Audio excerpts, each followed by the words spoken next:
Comment démultiplier ses pommes de terre à l'infini? Et bonjour les amis, j'espère que vous allez bien. Bienvenue dans cette nouvelle vidéo.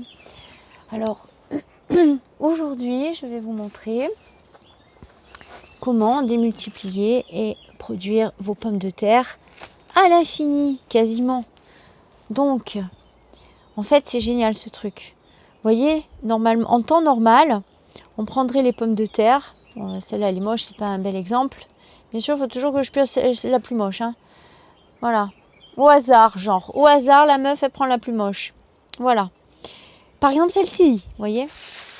Donc, là, tout ça, si on le met dans la terre, ça serait gaspillé, on est d'accord. On peut le manger, limite. Vous voyez. Donc, en fait, ce qu'on va faire, regardez. Tout ça, là. Tout ça, là, les... comment ça s'appelle déjà, ça les tubercules. Non, les tubercules, c'est ça. Les racines, en fait, les tiges de racines, ce qu'on va faire, c'est on va les enlever, on va les détacher. Donc, il y en a qui font avec un cutter. Moi, je l'enlève comme ça, directement, avec les doigts. C'est, hop, aussi simple. Voilà, comme ça. Vous voyez, ça fait ça.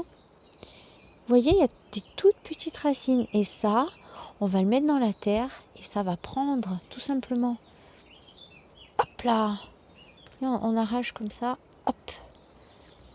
Et après, donc, vous pouvez utiliser votre pomme de terre à manger, tout simplement. Vous la réutilisez ou alors vous la laissez de nouveau germer. Ok. Bon, là, c'est un peu tard. Il faut faire ça dans le courant de mars à peu près.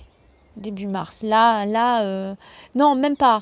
Mi-février, mars. Plein pot mars. Mi-février, plein pot mars. Mais bon, vous pouvez même le faire plus tôt, je veux dire début février, si vous avez un abri ensoleillé, etc. Enfin, toujours la même rengaine, vous voyez.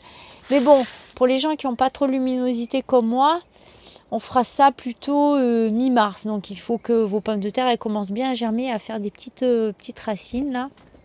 On voit bien, hein, carrément. Hein. Voilà.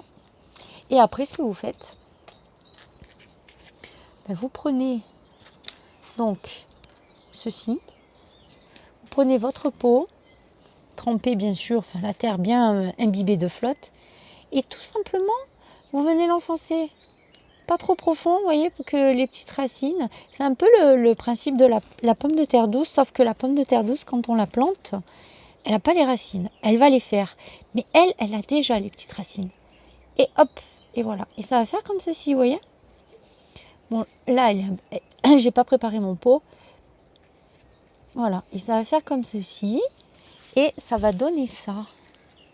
Alors, je ne sais pas si vous pouvez voir, mais là, on commence à voir la feuille de pomme de terre. Donc là, c'est un peu tard. Enfin, non, même pas. Parce que... Ah bah si, là, c'est un peu tard, vous voyez. Parce qu'on est en avril, donc normalement, on met nos pommes de terre. Mais je trouve ça génial. En fait, bon, je ne vais pas les faire. Hein. Bon, je vais faire celle-ci pour voir ce que ça va donner dans la saison. On suivra l'évolution dans les prochaines vidéos. Donc, elle va grandir, elle va faire des feuilles. Et on va voir quand est-ce que je vais pouvoir la mettre.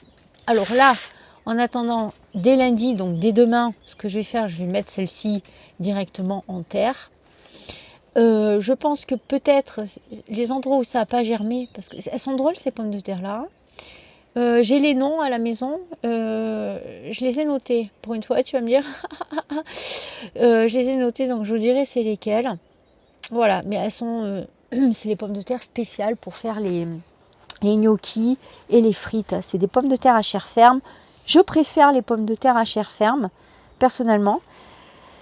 Voilà, pour les frites que j'adore qui se tiennent, et puis les gnocchis, parce que je préfère manger des gnocchis un peu fermes que tout mou, là, j'aime pas.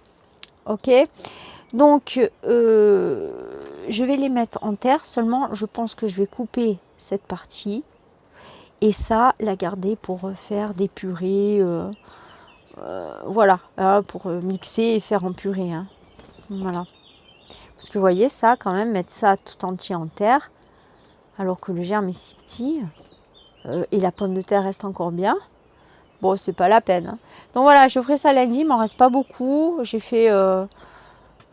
je voulais les mettre tardives, celle-là. Vous voyez, celle-là, ça c'est bien pour reprendre directement en terre. Hein. Donc voilà comment reproduire à l'infini vos pommes de terre, tout en les mangeant éventuellement. Une fois que vous avez les avortons là, une fois que vous les avez remis en terre, vous pouvez vous servir de votre pomme de terre pour la consommer. Soit vous les laissez de nouveau germer. Il faut vraiment que vos dates elles correspondent exactement au moment de la germination, au moment de la deuxième repousse et puis au niveau après de la plantation. Hein. Voilà. Mais écoutez, ce sera tout pour cette petite vidéo. Je vous dis à bientôt. Ciao, ciao, bisous, portez-vous bien.